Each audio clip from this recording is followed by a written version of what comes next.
Hello दोस्तों, आप सभी का स्वागत है सुशील मैथ मंत्र। आज आप लोगों को बताया जाएगा कक्षा 10 का जो चैप्टर आपका स्टार्ट है, गोलीय पृष्ठों पर प्रकाश का परावर्तन या reflection of light on spherical mirror. आज इस चैप्टर में अगली जो टॉपिक था रेखीय आवर्धन, जिसको लीनियर मैग्निफिकेशन बोला जाता था। आज इसके बारे में हम लोग बात करेंगे क्या होता है लीनियर मैग्निफिकेशन। इसके बाद इसके कुछ इसमें डेरिवेशन है, वो डेरिवेशन देखा जाएगा। तो आप लोग कलम और कॉपी निकाल के तैयार हो जाइए और हम बोल रहे हैं आप लोग लिखिएगा, ठीक ना। लिखिएगा, गोलीय दर्पण के मुख्य अक्ष के लंबवत, गोलीय दर्पण के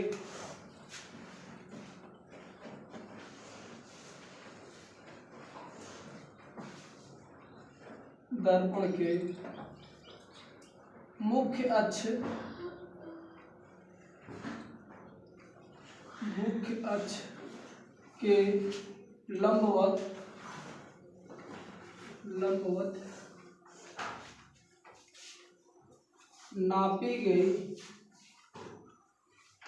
नापी गई प्रतिबिंब की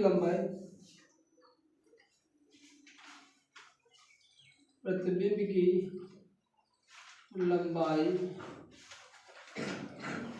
तथा वस्तु की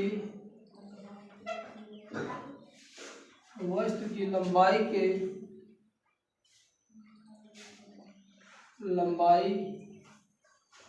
के अनुपात को रेखीय आवर्धन कहते हैं।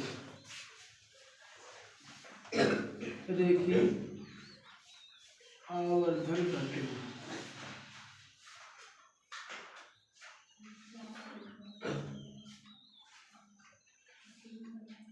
ठीक, गोलीय दर्पण के मुख्य अक्ष के लंबवत नापी गई प्रतिबिंब की लंबाई और वस्तु की लंबाई का जो अनुपात होता है उसको रेखीय आवर्धन कहते हैं। इसे स्मॉल m से प्रदर्शित करते हैं। इसे प्रदर्शित करते हैं, व्यक्त करते हैं।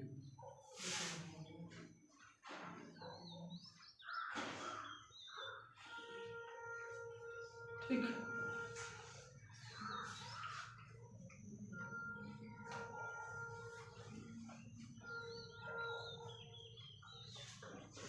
रेखीय आवर्धन बराबर होता आपका है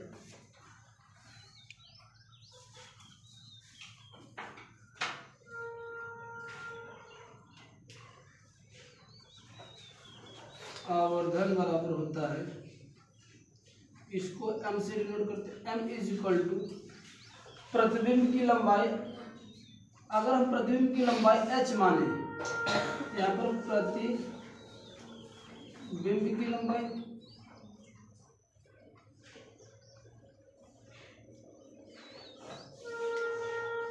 बटे वस्तु की लंबाई,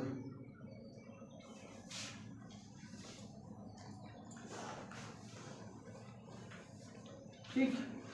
या इसको हम लिख सकते हैं, अगर मानते हैं प्रतिबिंब की लंबाई h है, प्रतिबिंब की लंबाई h डैश मान लेते हैं और प्रतिबिंब की लंबाई h मानते हैं, तो हमारा फार्मूला निकल के आएगा m is equal to h dash अपान का h, ठीक है ना। यानी प्रतिबिंब की लंबाई को मैंने h डैश मान लिया और इसकी लंबाई क्या मैंने माना h। तो ये आपका रेखीय आवर्धन का फार्मूला निकल के आएगा। यानी कि मतलब प्रतिबिंब की लंबाई तथा वस्तु की लंबाई के अनुपात को क्या बोला जाता है, रेखीय आवर्धन, ठीक ना। इसके कुछ चिन्ह प्रपाटी हैं। हाँ देखो, ये आवर्धन का ये फिगर इस तरह से है, वस्तु की लंबाई बटे जो प्रतिबिंब की लंबाई बटे वस्तु की लंबाई जो होती है वह क्या कहलाता है, दोनों का रेशियो जो अनुपात होता है वो रेखीय आवर्धन कहलाता है। होता क्या है, मुख्य अक्ष के ऊपर जो भी दूरी होगी वह क्या होती है, हमेशा धनात्मक ली जाती है और मुख्य अक्ष से नीचे की दूरी क्या होती है, हमेशा ऋणात्मक ली जाती है। दूसरी बात, अगर कोई प्रतिबिंब हमारा सीधा बन रहा है, अगर कोई प्रतिबिंब हमारा क्या सीधा, यानी दर्पण के पीछे अगर कोई सीधा बनता है, जिस वस्तु की प्रतिबिंब की जो प्रतिबिंब होता है अगर वो सीधा बनता है, वहां पर उसका जो रेखीय आवर्धन की जो क्षमता होती है वो धनात्मक होती है। अगर कहने का मतलब प्रतिबिंब सीधा बन रहा है तो कहने का मतलब उसका जो रेखीय आवर्धन होगा वो पॉजिटिव होगा। अगर प्रतिबिंब उल्टा बन रहा है तो उसका रेखीय आवर्धन कैसा होगा, ऋणात्मक होगा। रेखीय आवर्धन के परिणाम के अनुसार 3 कंडीशन आते हैं कि वस्तु की स्थिति यानी प्रतिबिंब किस प्रकार से बनेगा। अगर रेखीय आवर्धन को हल करने पर यानी रेखीय आवर्धन का मान निकालने पर अगर रेखीय आवर्धन का मान 1 आता है यानी 1 के बराबर आता है तो कहेंगे कि जो वस्तु की जो प्रतिबिंब की जो आकृति बनेगी वो वस्तु की आकृति के बराबर होगी।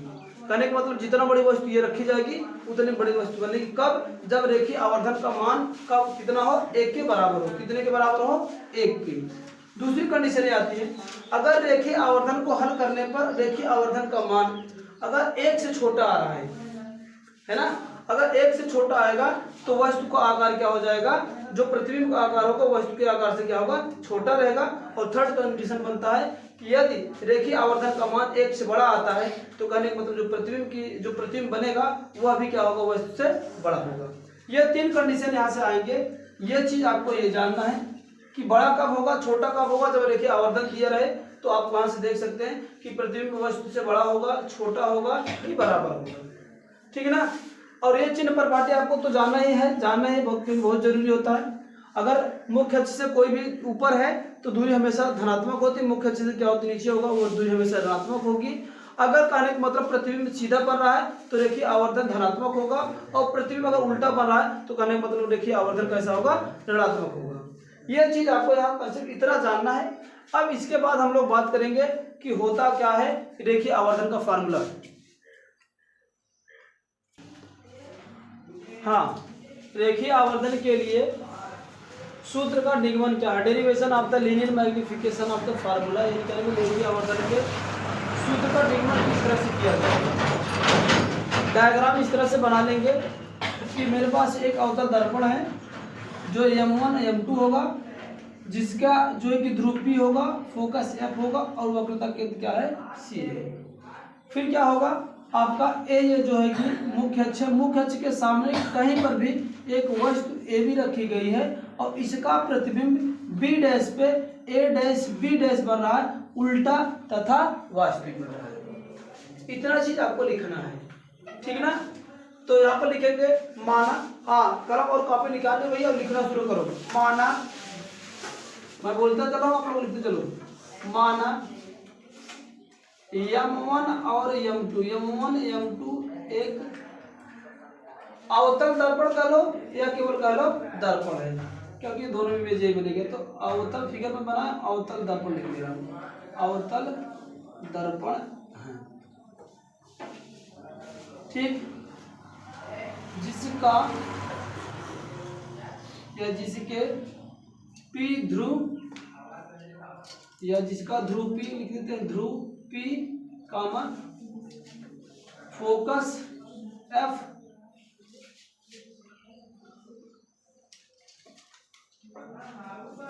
ध्रुव P फोकस F तथा वक्रता केंद्र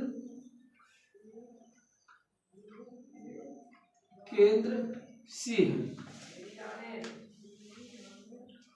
लिखेंगे। फिर मुख्य अक्ष के समांतर मुख्य अक्ष पर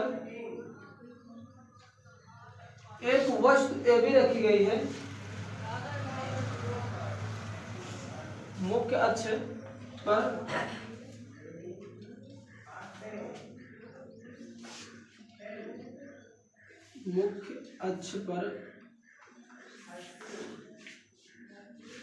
एक वस्तु ए भी रखी गई है, ये ए भी स्थिति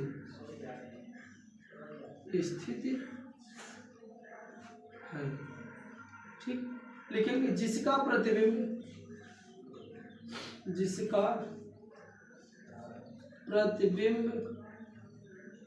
कहाँ बन रहा भैया, बी डैश बिंदु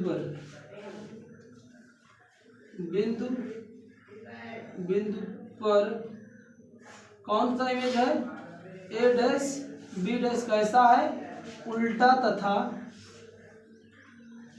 तथा कैसे बने भैया, वास्तविक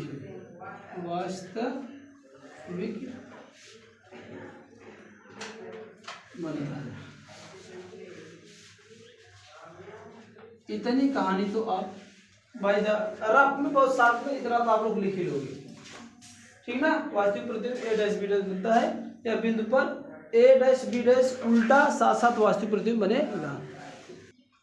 अब यहाँ पर क्या करेंगे, हम लोग देख रहे हैं कि जो बी और पी है यह क्या है, मुख्य अक्ष है, और मुख्य अक्ष क्या है, एक अभिलंब का काम करेगा, क्योंकि पी बी जो होता है वह क्या है भैया, दर्पण के पी बिंदु पर अभिलंब है। ये देख लो जो पी बी है ना, इस पे लंबवत है।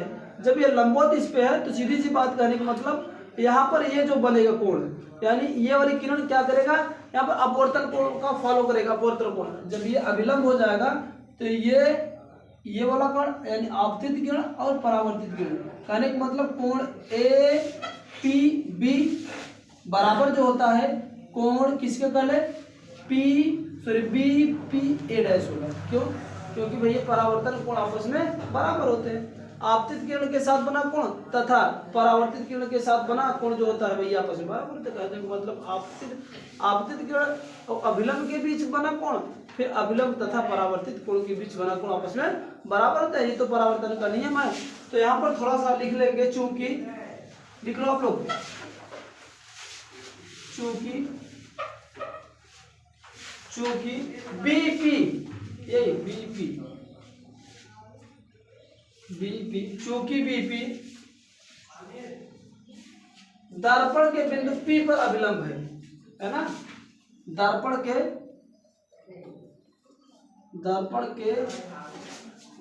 पी बिंदु पर अभिलंब है, बिंदु पर अभिलंब है। जब अभिलंब होता है तो वो आपका अभिलंब है। जब ये अभिलंब होगा तो सीधी सी बात है अपवर्तन का नियम का पालन करेगा, इसलिए क्या होगा, कोण ए पी बी इसको बोलते हैं अपवर्तन, इतना अपवर्तन कोण, अपवर्तन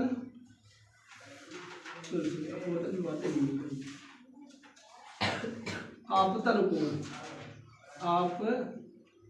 कोण तथा कौन सा कोण B P A dash, B P A dash आपतन कोण है, इसके बाद परावर्तन कोण।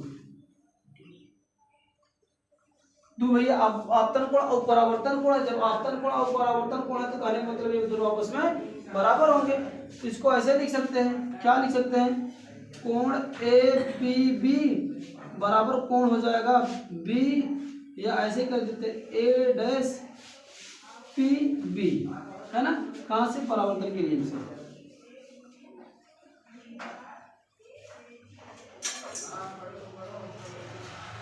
परावर्तन के, ये तो आपका कॉमन चीज है, अभी तक मैंने कुछ इस पे अप्लाई किया गया नहीं, ठीक ना। चलिए अब यहाँ पर दो कोण समकोण बन रहे हैं,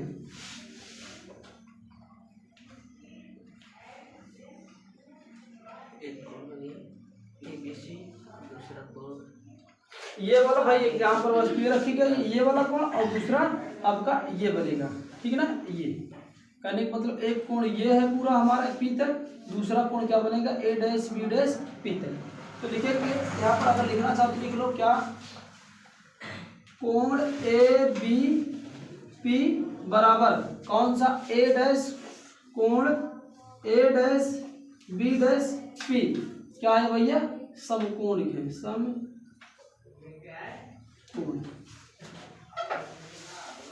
दोनों भाई समकोण है तो दोनों बिंदु आपस में क्या होंगे, बराबर होंगे, ठीक ना। आप चाहते हैं दोनों समकोण त्रिभुज, जब भैया दोनों समकोण हैं, दो कोण समकोण है तो दो त्रिभुज बनेगा, एक ठो ये वाला त्रिभुज बनेगा और दूसरा एक ठो ये वाला त्रिभुज बनेगा। तो इन दोनों को हम लेकर सॉल्व करते हैं, ठीक ना।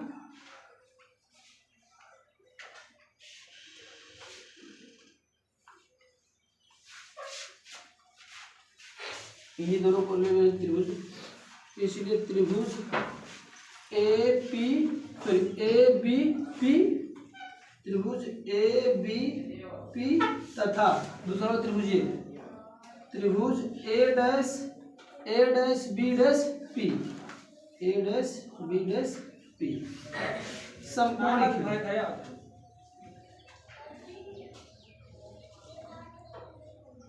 विशाल कार्ड का रखे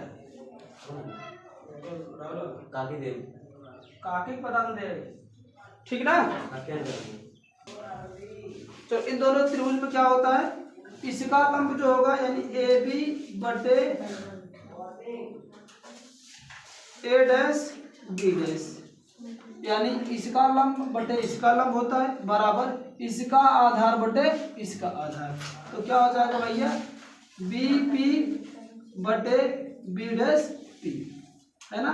या कह लो सर्वांग समता नहीं, समरूपता के सिद्धांत, समरूपता के सिद्धांत, ये नियम, ठीक, यहाँ तक होगा। अब इसके आगे हम इसको मिटा दें, इसके बाद हाँ हम माने क्या है कि मान रहे हैं कि जो वस्तु की लंबाई है, जो वस्तु की लंबाई है उसको कैसे, उसको h कहते हैं, और जो प्रतिबिंब की लंबाई है उसको h डैश कहते हैं, क्या। और वस्तु की दूरी को किससे डिनोट किया जाता है, वस्तु की दूरी को हमेशा किससे डिनोट किया जाता है भैया, u से। लेकिन भैया कौन सा दर्पण है, अवतल दर्पण है, तो अवतल दर्पण में माइनस। और वस्तु की दूरी के तरफ डिनोट किया जाता है भैया v से, और इक्वल दर्पण है, अवतल है, एक दो यह। अब दूसरी बात बताओ तो कि जब ऊपर वस्तु से ऊपर यानी मुख्य से ऊपर दूरी रहता है वो तो धनात्मक होता है, और नीचे वाली कैसे होते भैया, ऋणात्मक हो। तो भैया यू कैसे आपका मतलब एच कैसे हो और एच डैश कैसे हो भाई, तो आप देखे दोनों हम धनात्मक लेके आगे काम करते हैं। अब जैसे आपको देखा जाए यही मान रखा था, ए बी का वाई क्या चाहे तो रख देते एच बटे स्वीट ई वह प्रतिबिंब की दूरी का मान है एच डैश बराबर बी पी का है भैया वस्तु की दूरी का वही माइनस के यू कही थे, और वी ई का बी डैश पी कम कही थे प्रतिबिंब की दूरी माइनस के वी, है ना। चला एक हल कर ले, एच बटे एच डैश बराबर you upon K we, H upon K we. एक नई बात निकल क्या है भैया, जो वस्तु की दूरी रही भैया उसका हुई भैया जो आया formula H upon H dash is equal to U upon K V आया, एक मान हो जाए भैया का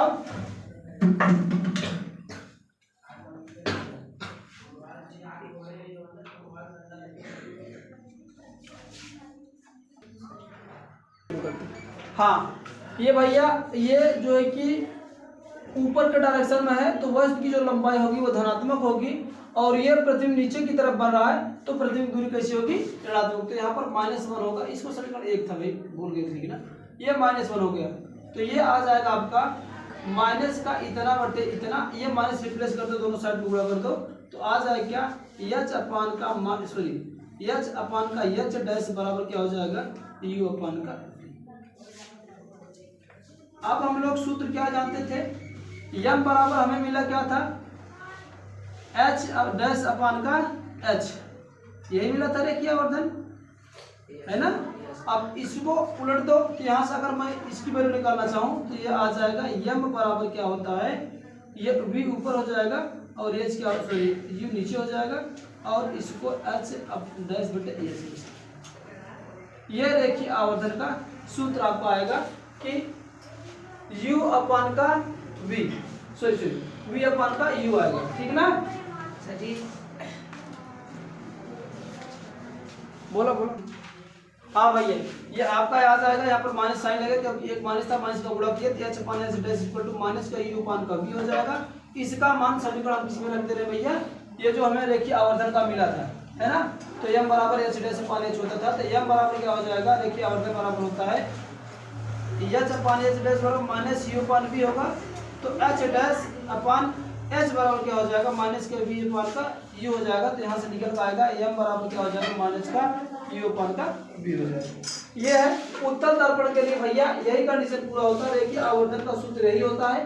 उसमें कुछ बदल बदल फेर नहीं होता है। लेकिन हाँ, उत्तर दर्पण के लिए जो आवर्धन है वो सदैव धनात्मक होता है तथा उसका जो मान होता है 1 से कम होता है। उत्तर दर्पण भैया एकर मान हमेशा का होता है, सदैव धनात्मक होता है, लेकिन एकर मान का होता है 1 से हमेशा कम होते हैं। ठीक है ना? तो आपको पूरा पारा ले लीजिए।